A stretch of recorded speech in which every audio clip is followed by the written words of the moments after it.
This Sunday is the Oscars. It's definitely my favorite time of the year. Hello, Blue. Hello. I cared more about the Oscars in the last couple years than I have like the Super Bowl. That's just because mainly the Super Bowl hasn't been that entertaining. And I've been watching more movies than I have been watching NFL football. However, with that means I've spent a lot of time thinking and pondering over what my Oscar ballot is going to look like. Now, at the moment, I have a ton of writing on here. Hopefully you couldn't see that and spoil this whole video.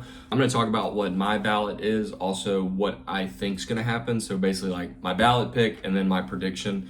I know I'm probably not right, and I'm simply voting off like what I enjoyed the most and not probably what everyone else did, I think. But I do have some that I think will also win, so that's good. But some of my bigger picks, they're I guess at this time controversial, but who knows, we'll see. So luckily, not that much face this video. We talk a lot in this video, but it's gonna be pretty quick, especially in the categories that just, I care about them. All categories are important, but I don't care about them that much. For makeup and hairstyling, costume design, and production design, all three of these I'm giving to Frankenstein. I also think Frankenstein will win these three categories, which would be kind of big. I didn't love Frankenstein this year, but that's neither here nor there. I still thought it was a good movie, just the pacing was a little slow for me, and once you've seen that story, you've kind of seen that story. For visual effects, I'm giving it to Avatar, obviously. I don't see how anyone else could really win. For best editing, I'm gonna give it to Marty Supreme. I think the pacing of that movie is phenomenal, and the way everything comes together so quickly, it's just a 0 to 100, and you never really take your foot off the gas till the very end. I do think it'll be one battle after another. For cinematography, I'm giving it to Train Dreams. I don't know about you, that movie looked amazing. Story was a little slow, but I think the actual like way that movie looks is absolutely amazing. So give Train Dreams cinematography. I think it'll also go to one battle after another. Don't think it should, but we'll see. International feature, I've never been a big international feature person. I can't watch all these movies. I watch the ones that get nominated for Best Picture, but my favorite international film was, I guess, Sentimental Value. I liked it a little more than I liked The Secret Agent, so I would give it to that.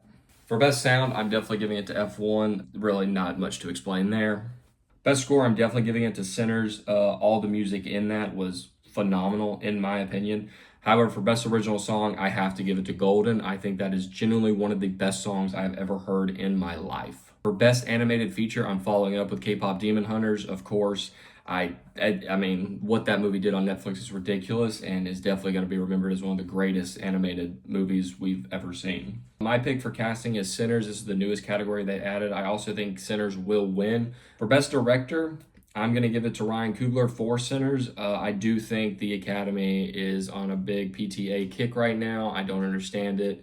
Guys overrated in my opinion, but they're probably going to give it to Paul Thomas Anderson, which sucks. Now for Best Adapted Screenplay, I would give it to Hamnet. I did like Hamnet. I think the Academy, again, they're on this one battle after another kick. I don't understand it. I could see it going to them. Best Original Screenplay, I have to give it to Marty Supreme. I've never seen a movie like Marty Supreme. You definitely see movies of people wanting to chase greatness and achieve their goals, but I thought Marty Supreme was very original to me. Sinners, I can't give it to, but I do think the Academy will give it to it. However, I'm guessing the Academy just hasn't watched Dusk Till Dawn because those movies are very, very, very similar. For Best Supporting Actress, this one's kind of the hardest, but I give it to Amy Madigan. Sorry if I mispronounced that. From Weapons, I think she really like pulled Weapons in, even when it kind of got a little ridiculous. She was definitely one of the best parts of that movie. Could see the Academy giving it to Tiana Taylor. I think her role, she does very well. She's just not in the movie that much. That's a very tough category in my opinion. Best Supporting Actor is probably the easiest category for me all year. I have been saying it. Sean Penn is the best part of one battle after another. Everything about that guy is kind of terrifying, and he gives a fantastic performance. For Best Actress, I'm giving it to Jessie Buckley. I also think she will win. I don't think any of these other ladies are really touching her. Respectfully, they all give fantastic performances, but I think it's Jessie Buckley's award to lose. For Best Actor, I am giving it to Timothée Chalamet. He did the best performance in my opinion than all these guys. The only person I had not seen was now Ethan Hawke's Blue Moon. I haven't looked into that, the streets are saying that could be a upset there. I'm definitely not giving it to Leo, respectfully, and I could see Michael B. Jordan winning it. I would say he's the Academy's pick, but the whole situation around Timothy Chalamet right now and the opera and ballet thing, which he's pretty right about, that kind of came out after voting closed. So I still think all the people got their votes in for Timothy beforehand. But if anyone else is going to win it, I could see it being Michael B. Jordan. And now, for Best Picture, I'm giving it to Mari Supreme. I think that was the best movie of the year. It was my only 5-star movie of the year. Sinners is definitely my close second. I would give it to Sinners if there was no Mari Supreme, but I just enjoyed Mari Supreme more than I enjoyed Sinners. Even after seeing both movies multiple times, I do enjoy Mari Supreme more.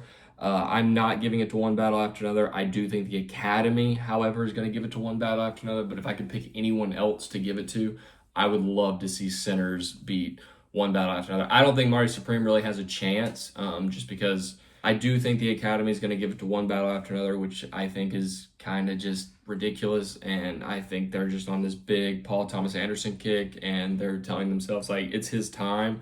Which I don't think one battle after another is Paul Thomas Anderson's best work, in my opinion, but I do see the Academy giving it to him. So welcome back. Yeah, I don't know really how I'm going to film that graphic, so we'll see what I end up doing. I'm thinking PowerPoint maybe, but make it look a little better. So that's my Oscar ballot and my predictions. I'm excited for Sunday night. We'll see how it goes. I've watched the Oscars for the last 3 years now.